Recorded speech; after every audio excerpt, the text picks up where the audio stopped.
Hey friends, welcome to Sabbath School Daily, where we have been studying from this lesson right here, Ephesians. This week we're studying from lesson number 5, which has the title, Horizontal Atonement, Crossing the Church.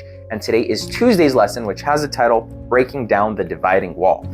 You'll remember that Sabbath's lesson, or Saturday's lesson, had this little detail where it mentioned that surrounding the Jewish temple, the Herodian temple, there was a wall. And on this wall, there was an inscription. And the inscription, it read, "No foreigner may enter within the barrier and enclosure around the temple. Anyone who is caught doing so will have himself to blame for his ensuing death." So that quite literally is the wall that divided the Gentiles from the Jews. It couldn't be made any clearer, any more obvious or plain than the temple of God in Jerusalem. Isn't that ironic that God's temple would have something so dividing, right? So that demonstrates so clearly the division of these two groups. So when today's lesson has the title "Breaking Down the Dividing Wall," that's where our mind automatically goes, right? It has to do with that reality, the fact that there was this wall that separated and that divided them. Now, in today's mainstream theology and Christianity, there is this common conception that this dividing wall actually is attributed to God's law, that what is being broken down is God's law, and that is what separates and divides people here in this instance.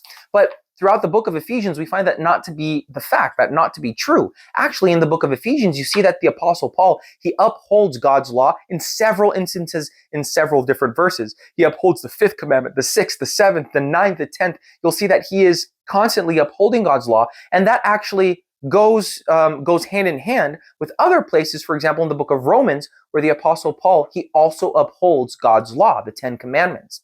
So it wouldn't really make sense to understand that this wall being cast down is the 10 commandments. It makes a lot more sense that he's talking about the divide between the Jews and the Gentiles. It fits right in with what we've been talking about so far in the lesson. That is precisely that fact, that there was this huge understanding that these two groups were separate, that they were divided, that one was a first-class part of the family, another one was marginalized and cast aside. Here the apostle is making it clear that that wall that separated them, it has now been cast down, knocked down in Jesus Christ. Perhaps one of the most important quotes in today's lesson it's the last paragraph, and this is what it says.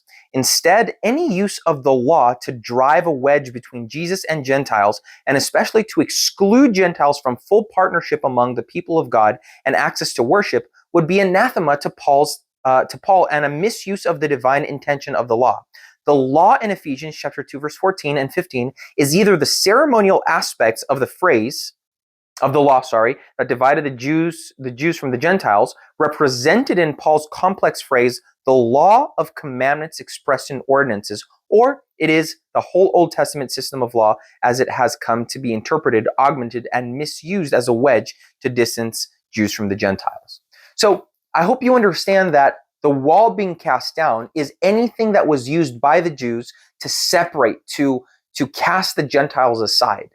That is what Paul's talking about. Not God's law as the foundation of morality, right? Not the moral law.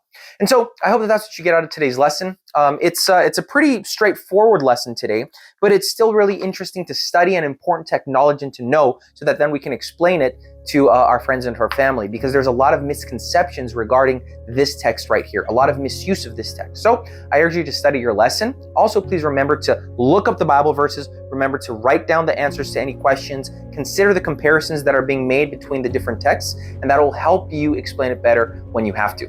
Also, please remember to like, to share, and to subscribe to our videos. We release one every day, and I hope to see you again here tomorrow for another Sabbath School Daily.